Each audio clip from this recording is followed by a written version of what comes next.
Hello folks, welcome back. The Lord of the Ring, where we break down pay-per-views of our childhood, of the past, of our favorite memories. So today is no different. With it being August, I thought that we should definitely do the summer's biggest party. Let's do SummerSlam for both episodes this month. I apologize, this episode's about a week late, but circumstances were beyond my control, but here we are. SummerSlam 1997 is the episode that I chose to do today. And let's set the scene. It's the middle of 1997. The company was changing. During this time, the WWF had decided to go away from their in-your-house model. Now, we're still going to have some pay-per-views branded as in-your-house throughout the rest of this year, and into 1998 some, but the model itself, where it had previously been a 2-hour show and at a reduced price, now we're just going to do 3 hours for all pay-per-views, and all pay-per-views at full price, $29.95. So as you can see, the WWF is wanting to change some things, wanting to generate some more revenue, and they also feel confident about the product that they're putting out there, that folks will tune in. Now, the biggest angle at the time involved the Harts. At WrestleMania 13, Bret Hart and Stone Cold Steve Austin had a double turn where Austin went face and Hart turned heel. After that, Bret Hart reformed the Hart Foundation. And joining him and Jim Neidhart, the original members, would be Bret's brother Owen, their brother-in-law, the British Bulldog Davey Boy Smith, and Brian Pillman, who, even though he wasn't related or even Canadian, he trained at Stu Hart's dungeon, and he was an honorary member of the family. The stable's main feuds were Austin and Bret's longtime nemesis, Shawn Michaels, and Austin and Michaels had formed an alliance as they continually saved each other from attacks at the hands of the Hart Foundation, and they even won the tag titles from Owen and British Bulldog on May 26th. Pillman would find his dance partner in Goldust, and Bulldog would find his in Ken Shamrock. So everyone kind of had a rival. Unfortunately, this incredible run was short-lived. This was my favorite version of Bret the Hitman Hart. This was one of my favorite eras and factions in all of wrestling. The Hart Foundation in 1997 was incredible. But Brian Pillman would sadly pass away on October 5th, and then after the Montreal Screwjob that took place at Survivor Series in November, Bret Hart would leave the company and the Hart Foundation would disband. The angle was so hot, though, at the time that the WWF decided to capitalize by having Calgary, Alberta, Canada host an in-your-house pay-per-view dubbed Canadian Stampede in July, in which the Hart Foundation was heralded as heroes and their opponents were booed unmercifully, even though in the States it would have been the other way around. The Hart Foundation would have received the boos, and the babyface team would have been heavily cheered. Now, before I get into the show itself, SummerSlam 97, let's discuss some of the backstories on all the feuds that were going on at the time. So Shawn Michaels was suspended in June after a backstage fight with Bret Hart, so he and Stone Cold vacated the tag titles. Now, another report says that Shawn was out because he had knee surgery, but regardless, Shawn was away from the company. Tag titles were vacated. The WWF held a tag team title tournament with the winners facing Stone Cold and a partner of his choosing for the belts on the July 14th Monday Night Raw. Stone Cold didn't want a partner, though, but Mankind was dead set on convincing Austin to pick him. When Austin continued to reject Mankind's offer because he was a, quote, long-haired freak, this was the birth of something new. In the finals of the tournament, Austin was facing British Bulldog and Owen Hart by himself until a, quote, new superstar debuted and came to Austin's aid. It's Dude Love. He and Austin would win the titles, and this is the origin of Foley changing his personality based on the situation. Now, this character came about because Mick Foley was backstage speaking with Bruce Pritchard, Shawn Michaels, Hunter Hearst Helmsley, Pat Patterson, and they were just kind of talking, and Mick brought up to Shawn Michaels that growing up, he wanted to be him. He wanted to be this babyface, heartthrob character that the girls loved and was just super over as a babyface. And the name that he would use when he was play wrestling with his friend as a child was Dude Love. Well, Bruce Pritchard took this to Vince McMahon and told him that story. Vince loved it, greenlit it, and here we are. The Three Faces of Foley gimmick was born. Now, while Mankind was trying to win Austin over, he came to the ring to help him against Hunter Hearst Helmsley and took a chair shot from Hunter for his troubles.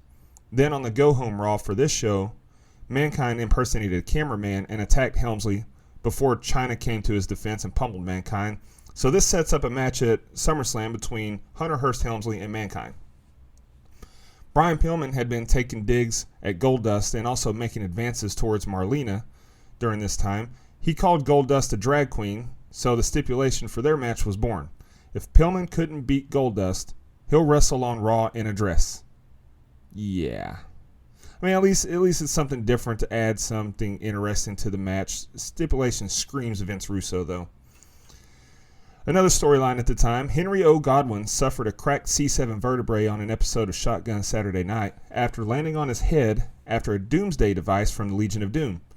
He was supposed to be out of action for around 15 weeks, but returned in less than 8 weeks to attack the LOD on Raw with Phineas I. Godwin. They've really been playing up the broken neck angle at the time, so these two teams would have a match at SummerSlam to settle the issue.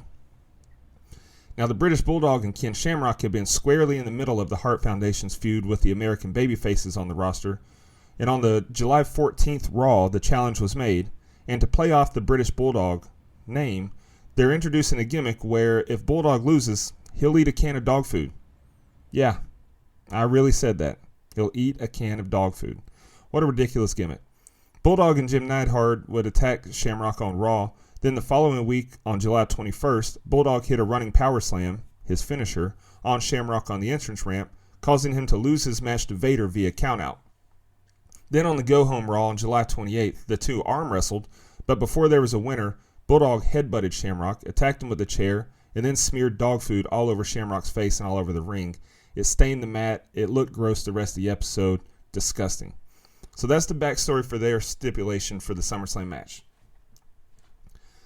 Also at this time, Farouk had kicked out Savio Vega and Crush from the Nation of Domination. They each took exception to this and formed their own factions, and they had constant issues from day one. Savio Vega founded Los Boricuas, and Crush formed his biker gang, the Disciples of Apocalypse. Gang warfare, or faction warfare, that included Los Boricuas trashing DOA's motorcycles and much more brutality, so SummerSlam is a perfect place to settle the score. Now, the main storyline at the time, like I said, was the Hart Foundation and their anti-American sentiment versus basically the rest of the WWF. At WWF In Your House Canadian Stampede, the main event was a 10-man tag match with the Hart Foundation facing Stone Cold, the Legion of Doom, Goldust, and Ken Shamrock. The match ended when Owen Hart pinned Austin for the win. This was a great way to wrap up the feud that Austin had with Brett at the time and transition him into an angle with Owen. So after Owen went on bragging about pinning Austin, Stone Cold would get a shot at the Intercontinental title at SummerSlam, and Austin said if he can't beat Owen, he'll kiss his ass. So there's the stipulation for their match. It's a very stipulation-heavy pay-per-view, and we're not done yet. The Undertaker had won the WWF title by defeating Psycho Sid at WrestleMania 13, so he's about 4 months into his second reign at the time. The Hart Foundation's angle was white hot at the time, so it only made sense for Brett to re-enter the title picture. And he was announced as the number one contender on the July 7th Raw, and he vowed to win it for the 5th time and said that if he lost, he'd never wrestle in the U.S. again. Shawn Michaels had been away since his suspension or knee surgery or whatever, but this brought him back into the picture as well. He returned the following week on Raw and wanted to be involved in some capacity at SummerSlam, so Vince McMahon made him the special referee, but with a special condition. If he favors The Undertaker at all, then Brett's stipulation about not being able to wrestle in the States ever again applies to him. Brett took exception to, his longtime rival and enemy, Shawn, being named the special referee, so he attacked Vince, slapped the headset off his head, then attacked Shawn backstage on Raw, and Taker was still involved at the time as well, and he tagged with Austin and Dude Love to face the Hart Foundation in a flag match on the July 21st Raw, so SummerSlam was set to be the final blow-off for multiple angles here. It's also worth noting at this time, Psycho Sid had collapsed backstage at Raw. I believe it was on the July 14th episode. He collapsed backstage, and Dave Meltzer, the Wrestling Observer, announced that Sid's match at SummerSlam with Vader was now off, and it would be replaced by Pillman and Goldust, which that match was originally set for the free-for-all pre-show. Sid would go on to be released at the beginning of August because the WWF couldn't get a straight answer from him regarding his health and availability. Now that the backstories and feuds are all out of the way, let's get into it. The show opens with the national anthem playing and the American flag waving on the big screen. Very old school and throwback. Fans have their hands over their hearts, and we even see Vince paying respect, and the crowd cheers when it ends. As did I, but that's different. Just weird way to open to me. Let's get to the action.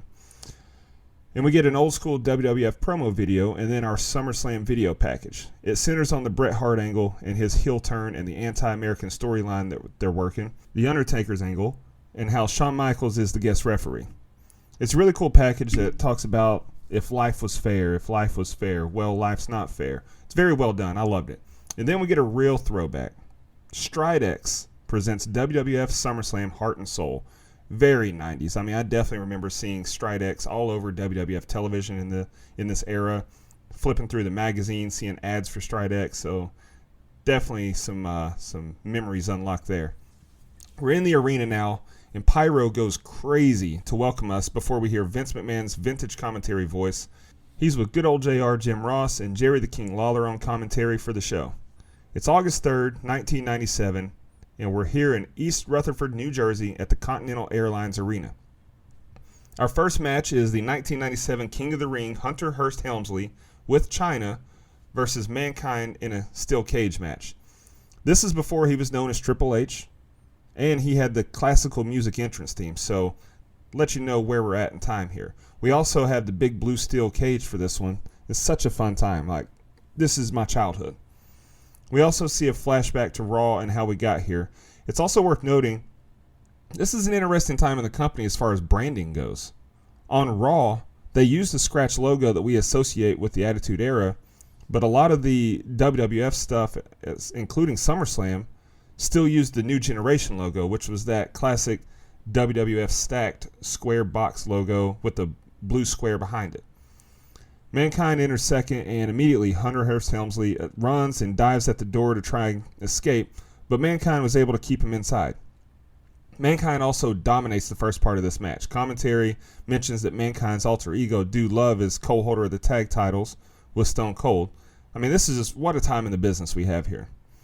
Mankind locks in the mandible claw on Helmsley, but Chyna climbs up the side of the cage, reaches through, and wraps, I believe, a belt around Mankind's neck, choking him up against the cage.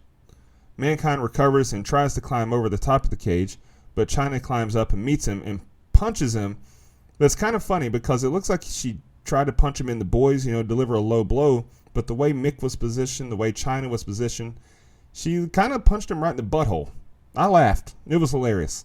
But this allowed Hunter Hearst Helmsley to recover and hit a superplex off the top. Helmsley goes for the door again, but then he says no, shut it. And he goes back in. He's not done yet. Chyna's confused on the outside, but Hunter rams Mankind into the cage and starts beating on him for a while. Lawler says on commentary that without the mask, Mankind looks like Charles Manson, but without the compassion. Sheesh, what a line. They also mention that this is the last cage matches, or that the last cage match at SummerSlam was in '94 when Bret beat Owen Hart. Some cool spots in this one included Helmsley hanging upside down from the top of the cage and Mankind do a running splash into the side of the cage with him. And then Helmsley hit Mankind with a backdrop that sent Mankind into the cage and it crashed down between the cage and ropes there. Helmsley also gets his foot caught in the ropes, and as Mankind's going to escape the door, Chyna slams the cage door on Mankind's head hard, and then she slams referee Jimmy Corderas into the cage in the steps at ringside. Mankind actually suffered a concussion there, and Mick Foley said that after that happened, he wasn't sure he'd be able to finish the match.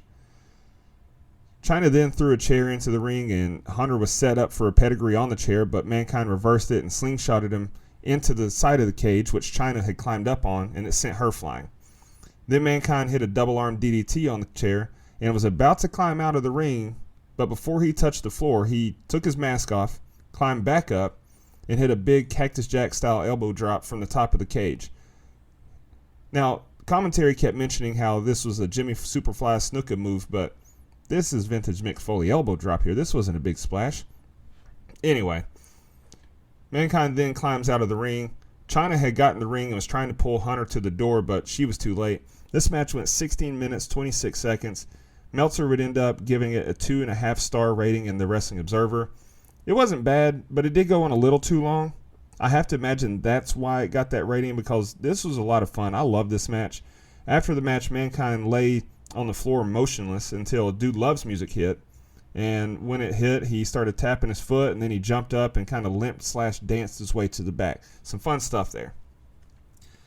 And some not so fun stuff. After the match, Todd Pettengill is here, and he introduces us to the governor of New Jersey, Christy Todd Whitman. Okay. Now, taxes had been too high in New Jersey for wrestling, so the WWF hadn't been there since 1989. And the governor, Governor Whitman, had actually cut a tax break for wrestling, so that's why they returned here. She's accompanied by Gorilla Monsoon and fellow New Jerseyans? Is that the right word? Anyway, the Headbangers. How random could you get, though? You got the Headbangers and the governor and Gorilla Monsoon. I mean, I get why Vince was thankful, but come on. She's met with a mixed reaction, as you could imagine. It's politics. You're bringing a politician out in front of a group of people that all have differing opinions. Todd thanks her for lifting the taxes that allowed the WWF to come back to Jersey, and Gorilla gives her a title belt and makes her an honorary WWF champion. Anyway, it is worth noting, though, that this pay-per-view would actually be Todd Pettengill's last pay-per-view appearance for the WWF. So, a part of my childhood died after this show. Commentary mentions that the next match is Goldust versus Brian Pillman, but before we get to that match, we get a shot of the crowd and we see Tiger Jeet Singh with his son Tiger Ali Singh in the crowd, and Vince says that Tiger Ali Singh will be debuting soon. But what a bust he was. Just flash in the pan, nothing.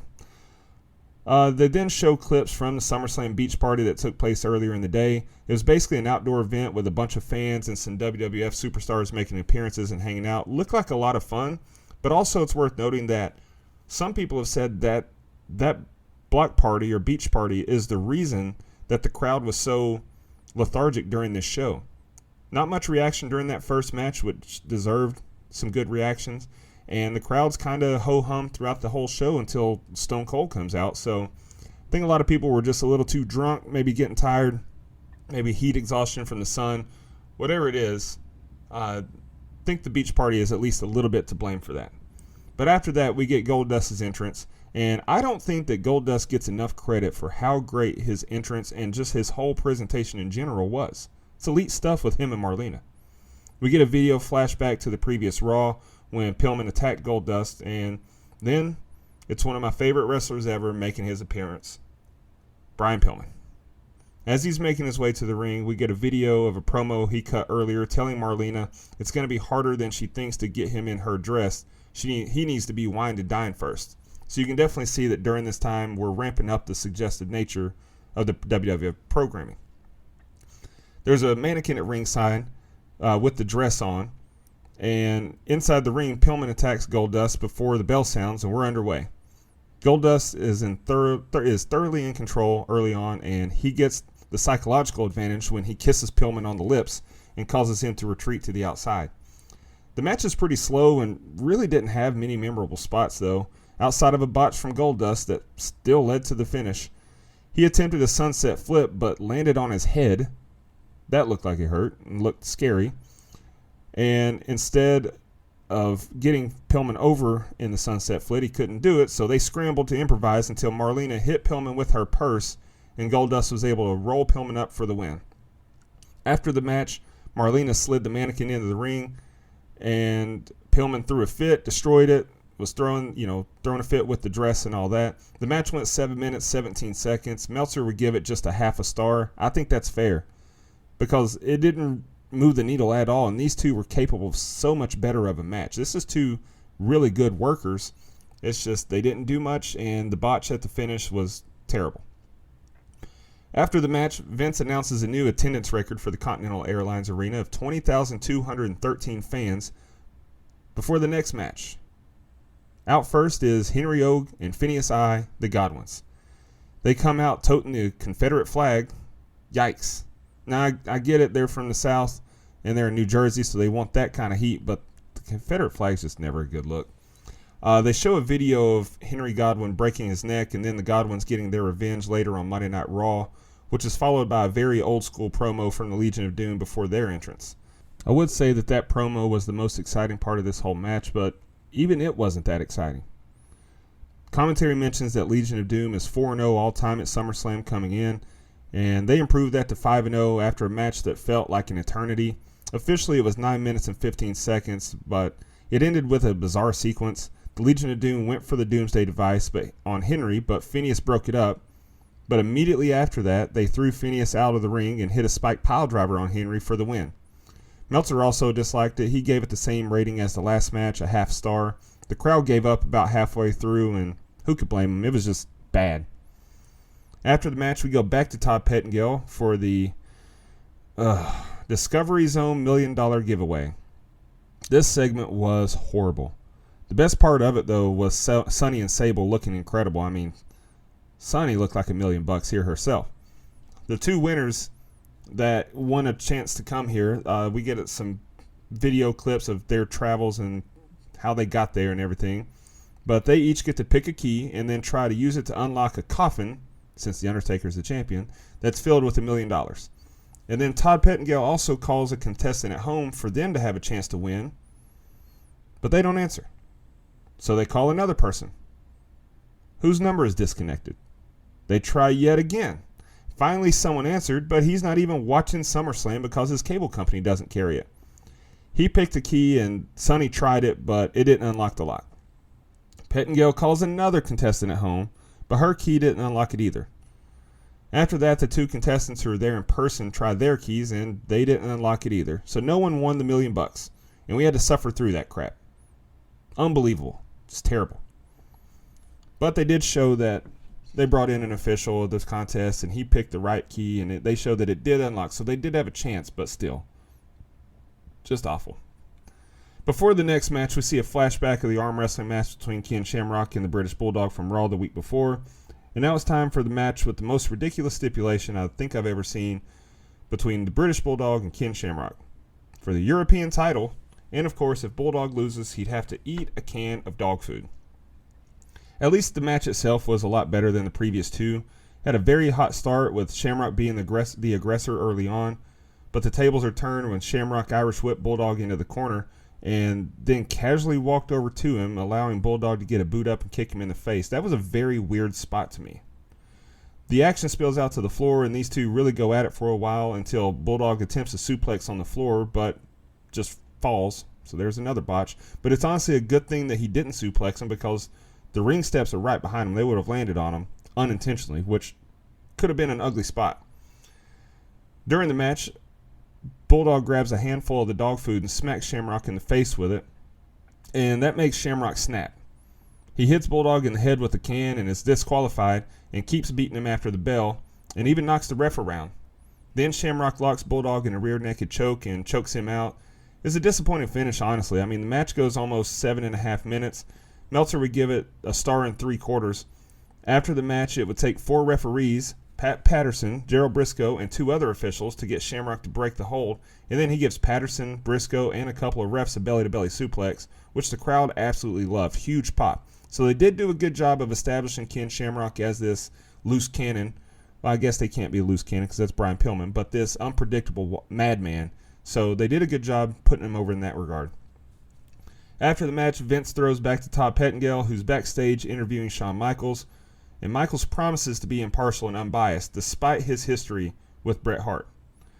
And the next match is faction warfare, gang warfare, whatever you want to call it. It is funny because Vince McMahon mentions that our next match is a 10-man tag match, and they show the graphic up on the screen, and it's 4-on-4. It's an 8-man tag match, so I know Vince was beating himself up about that. He's a perfectionist when it comes to details on commentary, so that's funny to me. Los Boricuas and the Disciples of Apocalypse. Los Boricuas come out first, and then DOA ride their motorcycles to the ring. But the DOA entrance would definitely be the best thing about the match. There's not much storytelling in the match. It was basically just a 4-on-4 brawl. During the match, the Nation of Domination walked through the crowd to the ring, so it's Farouk, Kama, Ahmed Johnson, and D'Lo Brown. They just stood at ringside. They didn't really do anything except for distract from the match. The camera kept showing them. You knew they were there, but they didn't really do much until the fight broke down with all 8 men in the ring, and then Chains is sent out to the floor, and Ahmed Johnson hits a Pearl River plunge on the exposed concrete. He had pulled the ring pads or the ringside mats back earlier to expose them, and it was kind of weird that he did that, but now it makes sense. He does a Pearl River plunge on chains, and Savio rolled chains back into the ring. Los Boricuas got the pinfall. Now after the match, Los Boricuas got out of Dodge quickly, and the DOA and the Nation fought on the outside until Crush hops on his motorcycle, and it looks like, oh my God, he's going to run him over. Commentary's putting it over. He's going to run him over, but the Red Sea just parted. Everyone got out of his way. He rode right out the middle to the back, and it was kind of lackluster, disappointing, however you want to put it. Dave would give it just a half a star. The match went just over 9 minutes. Half a star might be a little harsh in my opinion, but it wasn't good. It wasn't good at all. Next, we see a video package highlighting the Owen Hart and Stone Cold angle with clips of Owen saying that he's the one who pinned Austin. He's the one that pinned Austin. And then Austin reiterating the stipulation for their match. The champion Owen makes his entrance first, and we see Michael Cole in his very first pay-per-view appearance for the WWF. He's trying to ask Austin if he's prepared to kiss Owen's ass if he loses. What stood out was the most to me was the fact that Cole kept calling Stone Cold Mr. Austin, Mr. Austin. It was hilarious to me. It really made Cole seem like a dweeb, like a total nerd. Austin's out next to a huge pop, and he shoots Owen a couple of birds before the match starts. And it's a fun one, until it wasn't. The crowd is hot for this one, and rightfully so. These are two of the best to ever do it. Lawler and JR has some funny dialogue on this one on commentary. Lawler asks if there's anything JR doesn't know, because he mentions that Owen's left-handed, and JR says, it's called preparation, to which King replies, H? And JR whipped back, no, that's your specialty. That was good stuff. That was funny.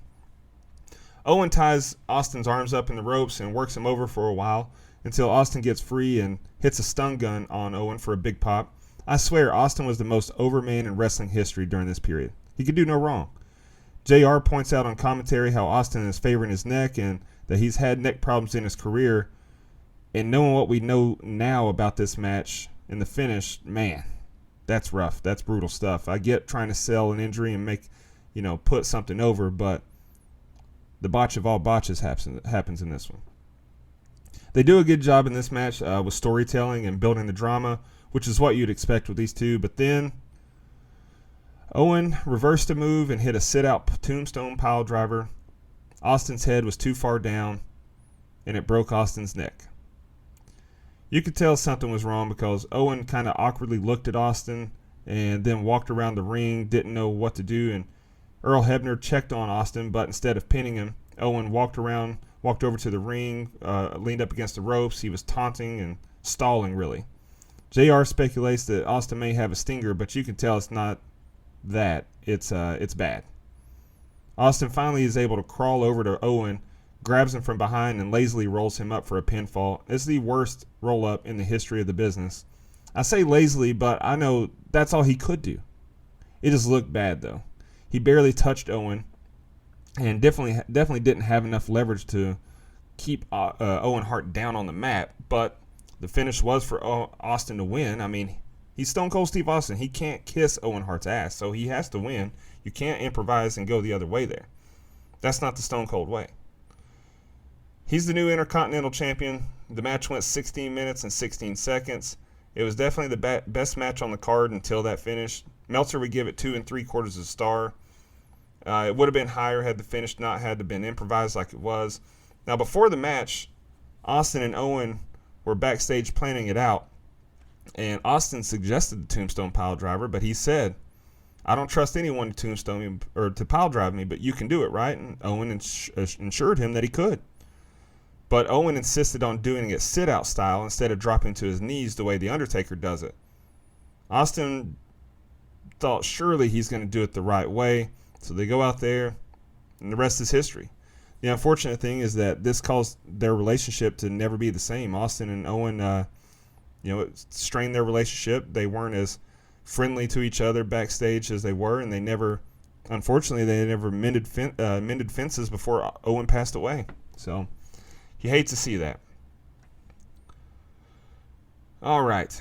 Next up, though, is our main event.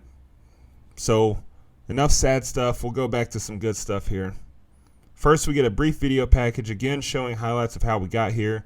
Very dramatic video. This was the best video package of the night. It was awesome. Before the match, the camera is on a commentary table, and Vince, JR, and Lawler are talking about it.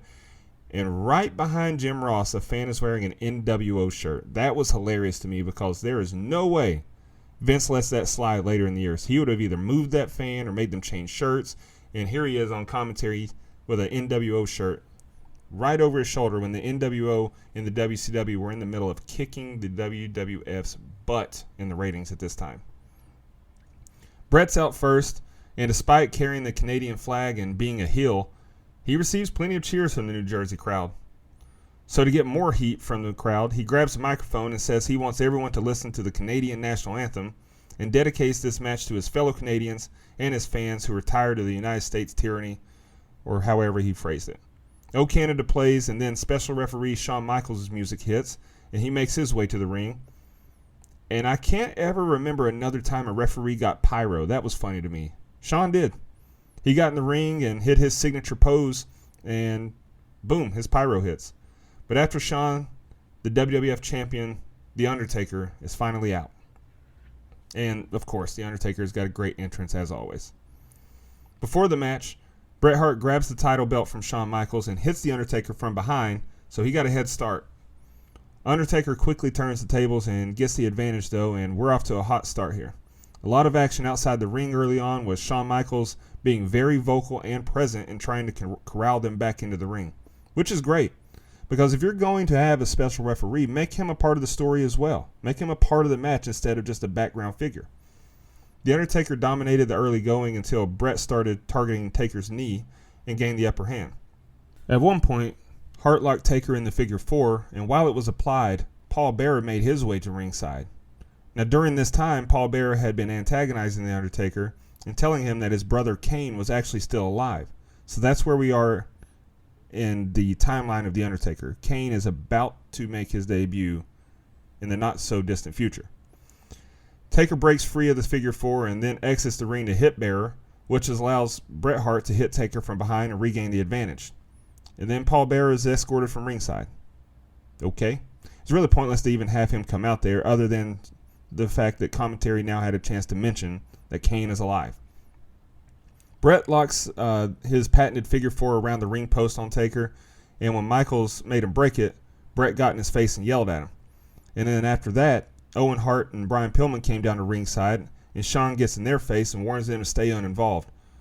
Lawler says that they're there for moral support, and JR asks how because they have none. Another great line. Taker doesn't wait for Owen and Pillman to get involved. He exits the ring and attacks them before Shawn gets out of the ring and ejects them from ringside. While Shawn's out there, Taker chokeslams Bret back in the ring and goes for a pin, but there's no ref to count. As Taker's trying to get Shawn back in the ring, Bret recovers and rolls up Taker from behind and gets a 2 count, which draws the ire of the dead man. He doesn't like that Shawn was able to count that but couldn't count for his chokeslam. After Bret has the upper hand for a while, he goes for the sharpshooter, but Taker gets out of it by grabbing Bret by the throat. He's not able to hit the chokeslam here, though, but he does hit it eventually, grabbing Bret Hart on the apron and lifting him over the ring ropes back into the ring for the chokeslam, but Bret's able to kick out at 2. Taker then attempts his patented old-school rope walking, but Bret kicks the ropes and causes Taker to fall onto the top turnbuckle. They go for a superplex, but Taker kind of slips a bit, so there was a little bit of a botch there, but they recovered nicely and hit the spot anyway. Afterwards, Bret locks in the sharpshooter, but Taker is able to power out and break the hold.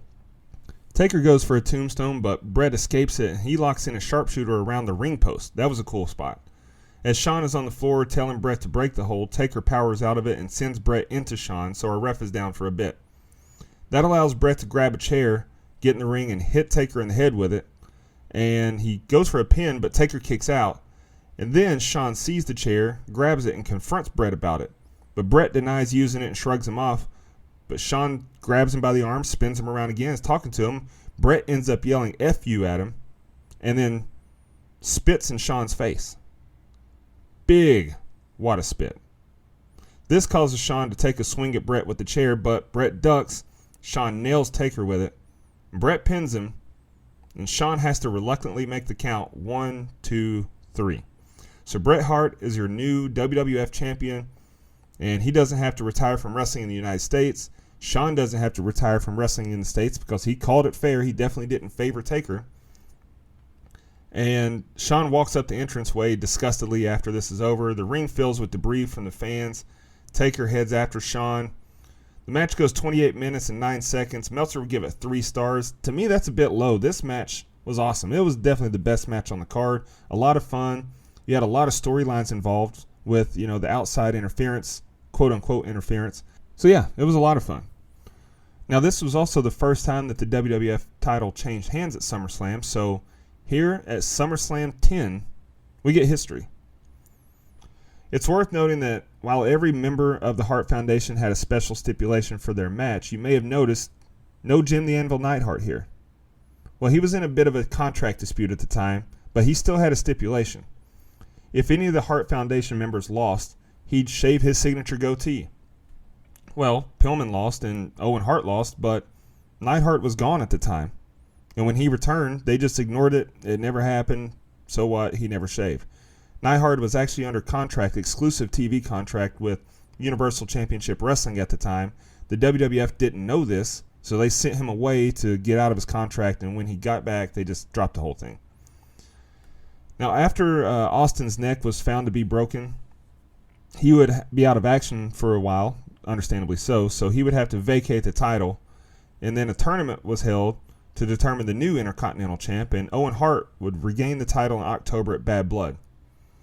Austin and Dude Love would also vacate the tag titles, and then at Ground Zero in Your House in September, the Headbangers would defeat Owen Hart and the Bulldog, the Godwins, and the Legion of Doom in a elimination match, 4-way elimination match to win the belts.